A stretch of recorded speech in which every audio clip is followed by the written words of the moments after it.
Hello students, आव्या classes में आपका बहुत बहुत स्वागत है। वेरी वेलकम टू आव्या क्लासेस। और ये वीडियो बेसिकली आपको इलेक्ट्रोमैग्नेटिक इंडक्शन का पार्ट 2 है। पार्ट 1 जो मेरा रिवीजन सीरीज का था उसमें हम लोग मैग्नेटिक फ्लक्स के कंसेप्ट को, फैराडे लॉ को, लेंज लॉ को और different cases of change in magnetic flux का देखे थे। इस वीडियो में हम लोग मोशनल ईएमएफ के सारे कंसेप्ट्स को देखेंगे, इसके डिफरेंट केसेस को देखेंगे and motional EMF of rotating object क्या होगा वो देखेंगे। आप यदि सोच रहे हैं कि इस वीडियो को स्किप कर लें तो बिल्कुल मत कीजिएगा। बहुत ही काम का वीडियो है, बहुत शॉर्ट वे में हम लोग सारे कंसेप्ट्स को समझेंगे। सो आइए बिना समय गंवाए हुए एक एक करके कंसेप्ट्स देखते हैं। पहला प्रॉब्लम है जो कि नीट 2014 से पिक किया गया है। A thin semi circular conducting ring PQR of radius R is falling in its plane vertical in horizontal magnetic field. तो देखो ये जो हॉरिजॉन्टल मैग्नेटिक फील्ड अंदर की तरफ है उसमें एक आपको सेमी सर्कुलर कंडक्टिंग रिंग ऊपर से नीचे की तरफ गिर रहा है। आपसे पूछ रहा है potential difference developed across the ring when it speed is v। सो जब इसका स्पीड v होगा उस समय इसमें पोटेंशियल डिफरेंस क्या डेवलप होगा और कौन हायर पोटेंशियल पर होगा कौन लोअर पे होगा वो आपको निकालना है। सो बेसिकली हम लोग की कंसेप्ट जो इसमें सीखने वाले हैं वो है मोशनल ईएमएफ का। देखो जब भी कोई रॉड मूव करता है तो उसमें एक ईएमएफ इंड्यूस्ड होता है। अब क्यों इंड्यूस्ड होता है उसको हम समझ लेते हैं। देखो मेटल रॉड होगा तभी इंड्यूस्ड होगा, कंडक्टर होगा तभी इंड्यूस्ड होगा। इसलिए यहाँ पर देखो कंडक्टिंग रिंग है। सो कंडक्टर में क्या होता है, फ्री इलेक्ट्रॉन्स होते हैं। अब जैसे आप कोई v वेलोसिटी से मूव करेगा तो इलेक्ट्रॉन भी v वेलोसिटी से मूव करेगा तो उस पर जो फोर्स लगेगा वो किससे गवर्न होगा। फोर्स होता है magnetic force QV cross B। सो V की तरफ अपने राइट हैंड के 4 फिंगर्स को रखो और B की तरफ मोड़ दो। सो V की तरफ रख करके आप अंदर की तरफ यदि उसको मोड़ोगे तो थंब का ओरिएंटेशन ऊपर की तरफ होगा। और यहाँ पर चूंकि इलेक्ट्रॉन है, एक निगेटिवली चार्ज बॉडी है, तो आपको इलेक्ट्रॉन पर फोर्स किस तरफ लग जाएगा, नीचे की तरफ लग जाएगा। बिकॉज पॉजिटिव चार्ज पर ऊपर की तरफ लगता है, ये इलेक्ट्रॉन निगेटिव है तो नीचे की तरफ लगेगा। सो नीचे की तरफ सारा इलेक्ट्रॉन्स आ जाएगा, मीन्स कि ऊपर में इलेक्ट्रॉन की कमी हो जाएगी और यहाँ पर पॉजिटिव चार्ज आएगा। ध्यान दीजिए यहाँ पर कमी है इसलिए पॉजिटिव चार्ज आया। सो आप बोल सकते हो कि इस जो कंडक्टिंग रॉड है इसमें ऊपर की तरफ पॉजिटिव चार्ज हो गया और नीचे की तरफ निगेटिव चार्ज हो गया और एक इस टाइप का ईएमएफ इंड्यूस्ड हुआ L लेंथ में यदि v वेलोसिटी से मूव कर रहा है तो। और उस ईएमएफ जो इंड्यूस्ड हुआ उसका वैल्यू होता है BVL। सो आप ध्यान दो, ईएमएफ इंड्यूस्ड इज BVL। ठीक है, अब आपसे कभी कोई पूछ देगा कि इसका इलेक्ट्रिक फील्ड का वैल्यू क्या होगा। सो आपको मालूम है कि इलेक्ट्रिक फील्ड जो होता है, इलेक्ट्रिक फील्ड वो क्या होता है, potential difference divided by length. So यहाँ पर लेंथ क्या है, L। सो इलेक्ट्रिक फील्ड हो जाएगा V बाई L। क्लियर है। अब इंड्यूस्ड करंट क्या होगा। सो वोल्टेज को यदि रेसिस्टेंस से डिवाइड कर दे तो इंड्यूस्ड करंट होगा, that is VVL by R। सो ये दो कंसेप्ट आप समझ गए। अब फिर मैग्नेटिक फोर्स क्या होगा। देखो ये जो रॉड था ये जो चल रहा था, ठीक है, v वेलोसिटी से इस मैग्नेटिक फील्ड में, तो इसमें देखो एक आपको करंट यदि I फ्लो हो रहा है तो इस पर फोर्स लगेगा और फोर्स क्या होता है, वो होता है IL क्रॉस B। सो आप क्रॉस प्रोडक्ट लगा कर देख लो।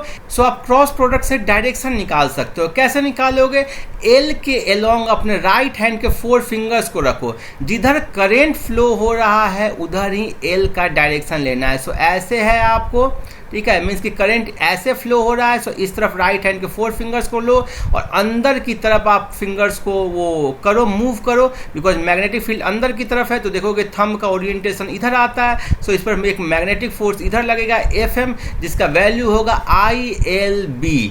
और ये हो गया LB into BLV by R। ये आपको I का वैल्यू है, सो आ गया B square L square V by R।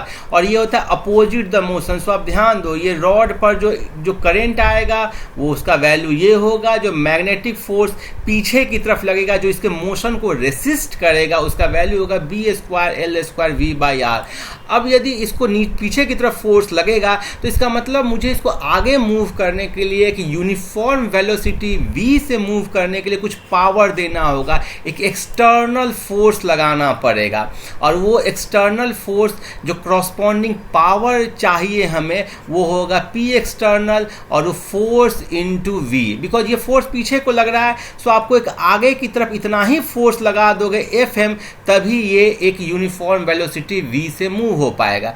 क्योंकि Fm आप बाहर से इसलिए लगा रहे हो, इसको एक्सटर्नल बोल रहे हैं Fm एक्सटर्नल, ताकि इसको काउंटर कर पाए। सो ये आ गया आपको external power.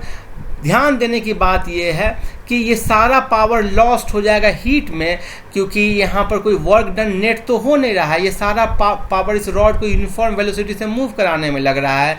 So heat loss हो गया P इंटू टी। आपसे कभी पूछता है टाइम t में कितना हीट लॉस हुआ। सो अब concept of imaginary conducting rod जो ये बेसिकली प्रॉब्लम में है, और ये ना वंडरफुल कंसेप्ट है, concept of imaginary conducting rod. देखो इस टाइप का कोई यदि रिंग मिले ना, ठीक है, तो आप उसका इफेक्टिव लेंथ कैलकुलेट करो। जैसे कि यहाँ पर इसका इफेक्टिव लेंथ क्या हो जाएगा, P से Q के बीच का लेंथ। तो P से Q के बीच का लेंथ क्या है, 2r का एक रॉड आप बोल सकते हो जो कि v वेलोसिटी से मूव कर रहा है।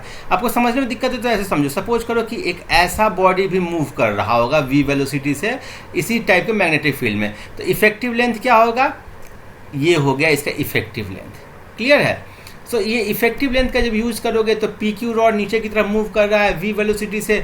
अब आपसे यदि मैं पूछूं कि किस साइड पॉजिटिव पोटेंशियल होगा, तो आप क्या करोगे, अपने राइट हैंड के 4 फिंगर्स को रखो, आप नीचे की तरफ रखो v की तरफ, और अंदर की तरफ b की तरफ घुमा दो।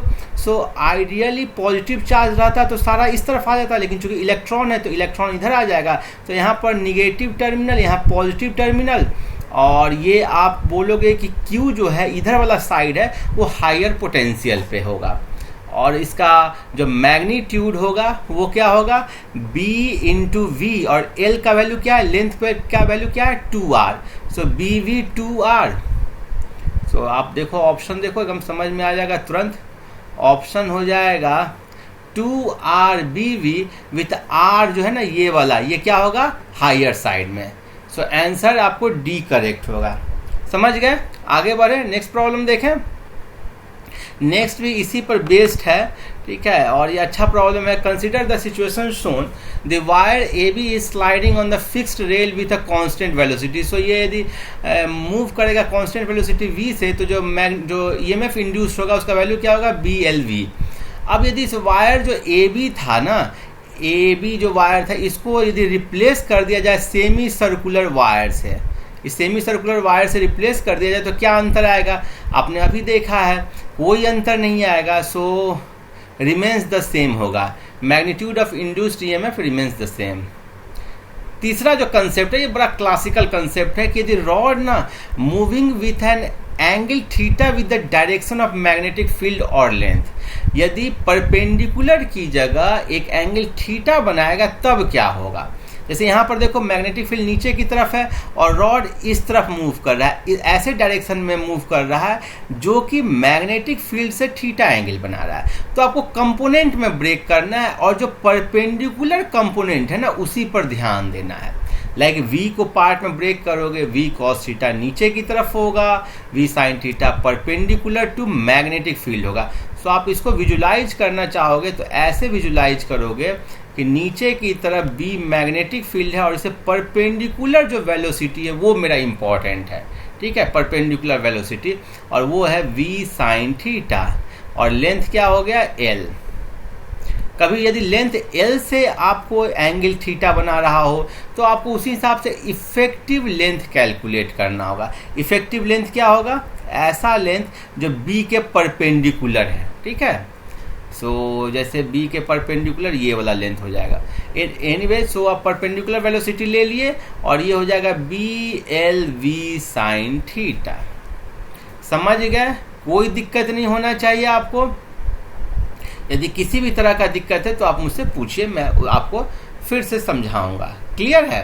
Problem number 3, a conducting a square frame of side A and a long straight wire carrying a current I are located in the same plane as shown in the figure the frame moves to the right with a constant velocity v, the EMF induced in the frame will be proportional to. देखो बहुत ही आसान problem है, लेकिन NEET में JEE mains में इस type के problem पूछते हैं, ठीक है, इसलिए मैं इसको इंक्लूड किया हूँ। ये फिगर अपने आप में आपको समझ में आ गया होगा। ये जो स्क्वायर फ्रेम है वो v वेलोसिटी से मूव कर रहा है, मीन्स कि ये भी v वेलोसिटी से मूव कर रहा होगा, ये वाला पार्ट भी v वेलोसिटी से मूव कर रहा होगा, और ये जो इनफाइनाइट जो रॉड है जिससे करंट फ्लो हो रहा है, इसके कारण एक मैग्नेटिक फील्ड आ रहा होगा। सो यहाँ पर जो मैग्नेटिक फील्ड आ रहा होगा, सपोज करो ये मैग्नेटिक फील्ड को मैं B2 बोलूँ, ठीक है, और यहाँ पर जो मैग्नेटिक फील्ड आ रहा होगा उसको यदि मैं B1 बोलूँ, सो यहाँ पर जो ईएमएफ इंड्यूस्ड होगा उसको मैं यदि E2 बोलूँ, तो क्या हो जाएगा, E2 is equal to B2, ये लेंथ यदि L है तो L इंटू V। क्लियर है। वैसे ही यहाँ पर के लिए क्या हो जाएगा, E1 हो जाएगा B1 LV। अब इसका डायरेक्शन देख लेते हैं।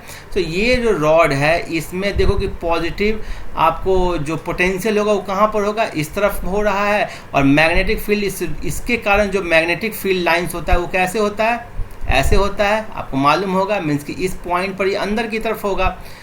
ऐसे ही इसके लिए क्या होगा, ये ऐसे होगा, तो इस पॉइंट पर भी अंदर की तरफ होगा।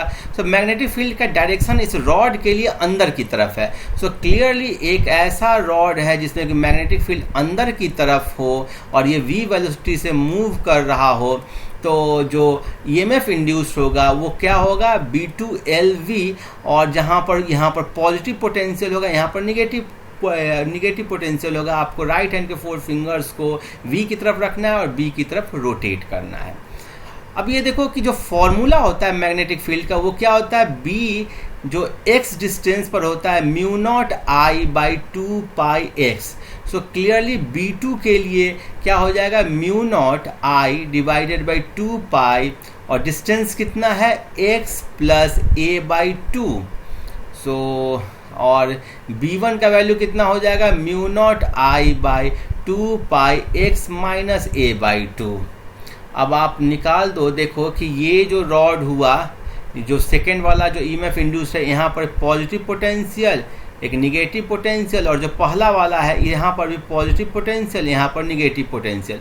ये जो पॉइंट है, ये रॉड, ये वाला जो रॉड है, इसमें आप देखोगे तो क्या होगा कि देखो ऐसे ही करो, ये जा रहा है इधर तरफ V से, और ये मैग्नेटिक फील्ड अंदर की तरफ है। सो बेसिकली इसमें इलेक्ट्रॉन यहाँ पर आएगा, पॉजिटिव चार्ज यहाँ पर आएगा, तो इनके बीच का डिस्टेंस बहुत कम है। इतना कम डिस्टेंस है कि L इसके लिए बहुत छोटा हो जाएगा और ईएमएफ इंड्यूस्ड बहुत कम होगा, इसलिए इसको हम लोग नेग्लेक्ट करेंगे।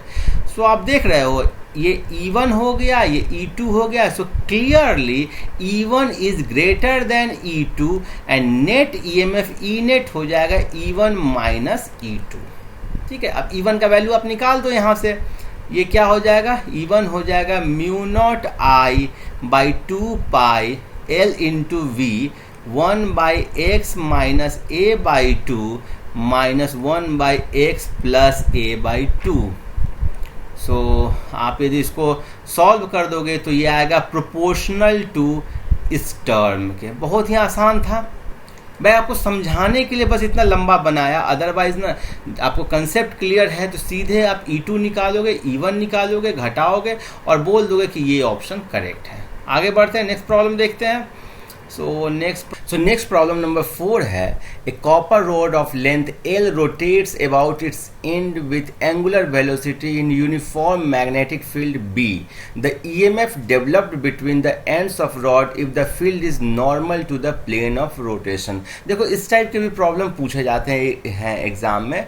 सपोज करो ये कोई एक PQ रॉड है जिसको आप यदि ओमेगा एंगुलर स्पीड से, एंगुलर वेलोसिटी से रोटेट कर रहे हो किसी परपेंडिकुलर मैग्नेटिक फील्ड में, तो इसका जो एंड होगा ना उसके अक्रॉस एक EMF डेवलप्ड होगा, और उस EMF का जो वैल्यू होगा वो होगा 1/2 B ओमेगा L स्क्वायर, जहाँ L इसका लेंथ है और ओमेगा का वैल्यू क्या होगा 2 पाई न्यू। क्लियर है। और इसमें क्या होगा कि ये जो पॉइंट P है इस पर पॉजिटिव पोटेंशियल होगा और Q होगा इस पर निगेटिव पोटेंशियल होगा। अब ये आया कैसे फॉर्मूला, इसी टाइप का एक प्रॉब्लम हम लोग डिस्कस करेंगे, उसमें आपको अच्छे से समझ में आ जाएगा। ठीक है, सो इसका आंसर B होगा। आगे बढ़ते हैं, नेक्स्ट देखते हैं।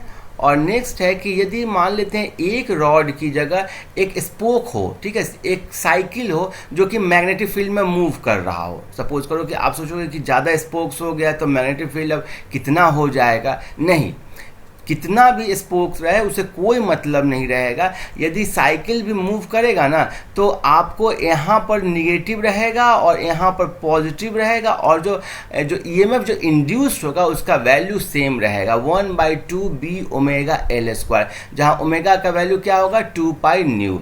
क्लियर है, ठीक है, जहां आपको न्यू क्या है, लीनियर फ्रीक्वेंसी है। सो आप बोल सकते हो कि induced EMF is independent of number of spokes. ठीक है, ऐसे भी सोचने वाली बात है कि जब सारा स्पोक्स एक पॉइंट से अटैच्ड है तो वो एक ही पोटेंशियल होगा। क्लियर है, और इसका दूसरा एंड यदि एक दूसरे पॉइंट से अटैच्ड है तो वो सब सेम पोटेंशियल पर ही होगा। फिर जो तीसरा है जिससे एग्जाम में पूछ सकता है कि इस टाइप का यदि कोई डिस्क हो, ठीक है, मेटल डिस्क हो, और उसको यदि रोटेट किया जाए ओमेगा एंगुलर वेलोसिटी से इन परपेंडिकुलर मैग्नेटिक फील्ड तो फिर कितना ईएमएफ इंड्यूस्ड होगा। सो इसका रेडियस यदि आर है तो होगा 1/2 बी ओमेगा आर स्क्वायर। जैसा पिछला वाला कंसेप्ट है वो उसी टाइप पर है। सो किसी भी इस टाइप के बॉडी को रोटेट किया जाए परपेंडिकुलर मैग्नेटिक फील्ड में ना, तो आप आंख मूंद करके मार देना 1/2 बी ओमेगा आर स्क्वायर या 1/2 बी ओमेगा एल स्क्वायर, और ये नंबर ऑफ स्पोक से इंडिपेंडेंट होता है। अब प्रॉब्लम नंबर 5 देख लेते हैं जो कि पिछले प्रॉब्लम पर बेस्ड है। A copper disc of radius 0.1 m rotated about its centre with 10 revolutions per second. देखो यहाँ पर आपको फ्रीक्वेंसी दिया गया 10 revolution. So angular frequency omega कितना हो जाएगा 2 पाई इंटू 10। मैग्नेटिक फील्ड आपको दिया गया 0.1 टेस्ला और रेडियस दिया गया 0.1 मीटर। अब आपसे पूछ रहा है कि EMF induced across the radius of disc. तो फॉर्मूला आपने देखा 1/2 B omega R square. So 1/2 B का वैल्यू 0.1, ओमेगा का वैल्यू हो गया 2 पाई इंटू 10 और आर स्क्वायर हो गया 0.1 इंटू 0.1। सो क्लियरली इसको आप सॉल्व कर दो तो देखो कितना आ गया, ये 10 से ये हट जाएगा और ये हो गया पाई बाई 100।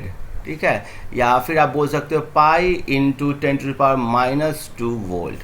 क्लियर है, आंसर सी होगा। आसान था, आगे बढ़ते हैं।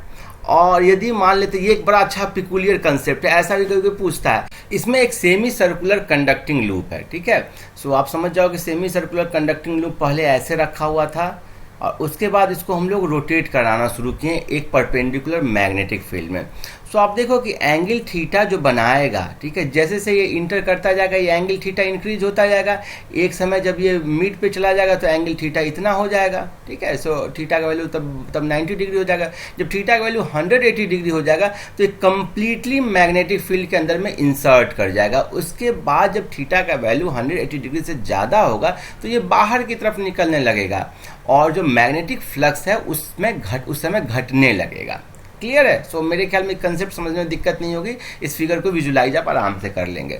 अभी देखो कि यदि इसका ओमेगा एंगुलर वेलोसिटी होगा तो थीटा का वैल्यू ओमेगा टी होगा और जो इंड्यूस्ड ईएमएफ होगा वो होगा 1/2 बी ओमेगा आर स्क्वायर। ये कैसे आया मैं एक आपको रफली बता देता हूँ। देखो ये आर है, ये भी इसका रेडियस आर ही है, तो ये वाला लेंथ क्या होता है, होगा आपको आर इंटू थीटा होगा। क्लियर है, और ये जो एरिया है, जो एरिया आपको मैग्नेटिक फील्ड में आया उसका वैल्यू क्या होगा, एरिया का value 1/2 R into R theta. So ये हो गया एरिया।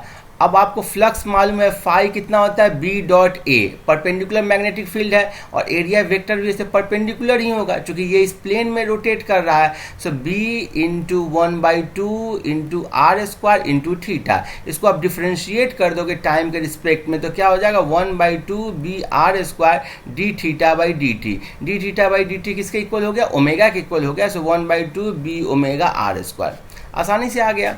सो यही आपको ईएमएफ इंड्यूस्ड हो गया। और यदि मैं इसमें यदि कोई एक्सटर्नल रेजिस्टेंस आर लगा दोगे तो करंट क्या होगा, EMF induced by R that is B omega R square by 2r।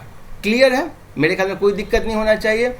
अब ये एक है, ये भी कभी कभी आपको पूछता है कि जो एसी जनरेटर में आप सपोज करो एक coil with n turns all are of same area and total resistance R rotates with frequency omega in a magnetic field. देखो ये एक कॉइल है जो कि एक मैग्नेटिक फील्ड में रोटेट कर रहा है ऐसे, ठीक है, ओमेगा एंगुलर फ्रीक्वेंसी से।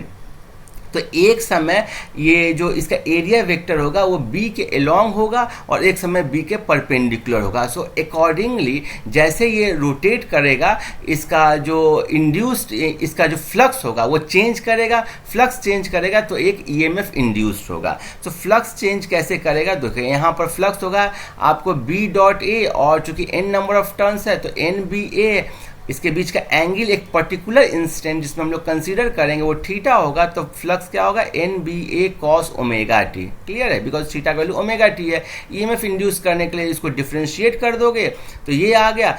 अब आपसे इसमें क्या पूछता है कि maximum value of EMF generated क्या होगा। तो ईएमएफ एक साइनसोइडल फंक्शन आया जिसका मैक्सिमम वैल्यू होगा एन बी ए ओमेगा। ये बहुत स्टैंडर्ड फॉर्मूला है, ठीक है। और इसमें यदि मैक्सिमम इंड्यूस्ड ईएमएफ ये होगा तो मैक्सिमम इंड्यूस्ड करंट जो होगा वो क्या होगा ई नॉट बाई आर। क्लियर है। और जो करेंट, चूंकि ईएमएफ भी साइनसोइडल फंक्शन होगा, करेंट भी साइनसोइडल फंक्शन होगा। आगे बढ़ते हैं, और ये मेरा लास्ट प्रॉब्लम है इस वीडियो का, बहुत ही कंसेप्चुअल प्रॉब्लम है। और ये आप मत सोचिए कि इस टाइप की प्रॉब्लम नीट में नहीं पूछ सकते हैं, नीट में प्रॉब्लम पूछते भी हैं और आपको बनाना भी चाहिए, क्योंकि टफ नहीं है ये। A metallic rod of length L is tied to a string of length 2L and made to rotate with angular speed omega on a horizontal table with one end of string fixed। देखो एक end of string को fix कर दिए, 2L length का एक string लिए और उस पर एक मेटालिक रॉड L लेंथ का जो था उसको अटैच कर दिए और उसको पूरे सिस्टम को ओमेगा एंगुलर स्पीड से रोटेट करने लगे। अब यदि मैग्नेटिक फील्ड इसमें वर्टिकल हो, मीन्स कि मैग्नेटिक फील्ड जिस डायरेक्शन में ये रोटेट कर रहा है उसके परपेंडिकुलर डायरेक्शन में हो, तो फिर आपको क्या ईएमएफ इंड्यूस्ड होगा। देखो मैग्नेटिक फील्ड ये जब रोटेट कर रहा है तो रोटेशन के कारण इसके हर एक पार्टिकल में एक वेलोसिटी होगा, एक लीनियर वेलोसिटी होगा, और जो वेलोसिटी क्या होगा हर पार्टिकल के लिए अलग अलग होगा। आपको मालूम है कि यदि कोई पार्टिकल को ओमेगा एंगुलर स्पीड से रोटेट किया जाता है और सेंटर से एक्स डिस्टेंस पर हो तो उसमें जो वेलोसिटी होगा, लीनियर वेलोसिटी, वो ओमेगा एक्स होगा। सो इसका यहाँ वाला पार्टिकल पर आप जो वेलोसिटी होगा वो ओमेगा एक्स होगा। अब यहाँ वाला आप स्मॉल पार्टिकल को कंसीडर करो जो कि dx लेंथ का है। मैं सपोज करो कि x लेंथ पर एक स्मॉल लेंथ dx लिया और इस dx लेंथ पर आप जब राइट हैंड थंब रूल का यूज़ करोगे, मीन्स कि वर्टिकल मैग्नेटिक फील्ड है, मीन्स कि मैग्नेटिक फील्ड ऊपर की तरफ है, ओमेगा एक्स आपको यहाँ पर क्या है अंदर की तरफ आएगा, ठीक है, अंदर की तरफ आएगा। देखो इस फिगर को विजुलाइज करने का कोशिश करो, ठीक है। ये हॉरिजॉन्टल प्लेन में रोटेट हो रहा है, ठीक है। सो ये आपको अंदर की तरफ ओमेगा एक्स होगा, मैग्नेटिक फील्ड ऊपर की तरफ होगा। सो अब आप जब अपने राइट हैंड के 4 फिंगर्स को ओमेगा एक्स की तरफ रख करके ऊपर की तरफ रोटेट करोगे तो देखोगे कि पॉजिटिव चार्ज यहाँ पर आ रहा है, ठीक है, और निगेटिव चार्ज यहाँ पर आ रहा है। सो क्लियरली आपको जो इस स्मॉल dx में जो ईएमएफ इंड्यूस्ड होगा वो क्या होता है, आपको मोशनल ईएमएफ में देखा है BLV। सो यहाँ पर लेंथ का वैल्यू है dx जो छोटा हमने लिया है, और वेलोसिटी का वैल्यू क्या हो गया ओमेगा एक्स, और b तो b है। सो इस छोटे में ईएमएफ इंड्यूस्ड हुआ है। सो इसको आप इंटीग्रेट कर दोगे तो आपको नेट ईएमएफ इंड्यूस्ड हो जाएगा। सो मैं इसको इंटीग्रेट करने के लिए b ओमेगा कांस्टेंट था, इसको बाहर निकाल लिया x ds, और इंटीग्रेशन का लिमिट क्या होगा, x का वैल्यू जब 2L होगा तो यहाँ पर आ जाएगा, और x का वैल्यू जब हम लोग 3L लेंगे तो ये रॉड के एंड में आ जाएगा। ध्यान दो, x का वैल्यू 2L लेंगे तो रॉड के स्टार्टिंग पॉइंट पर पहुंच जाएंगे, और x का वैल्यू 3L लेंगे तो रॉड के एंड पॉइंट पर पहुंच जाएंगे। सो ये ले लिए, और b omega x square by 2, और इसका ये कहाँ से कहाँ तक जाएगा 2L से 3L तक जाएगा। इंटीग्रेट कर दोगे तो हो जाएगा आपको यहाँ देखो b omega by 2 9L square minus 4L square, that is b omega by 2 5L square, और ये हो गया 5/2 b ओमेगा L स्क्वायर। देखो आपको यदि नीट निकालना है और यदि जेईई मेंस में अच्छे स्कोर करने हैं तो आपको हर कंसेप्ट को सीखना पड़ेगा, लर्न करना पड़ेगा। आप किसी चीज़ को स्किप करके आज के डेट में एग्ज़ाम नहीं निकाल सकते हो। सो फिजिक्स में मैं ऐसे करके छोटे छोटे करके 50-60 वीडियो लाऊंगा और उसके थ्रू सारे टॉपिक्स को कवर करने की कोशिश करूंगा। सो आई एम श्योर आपको वीडियो बहुत अच्छा लगा होगा। आपको कोई भी डाउट हो, छोटा भी डाउट हो, तो आप मुझसे कमेंट करके पूछिए।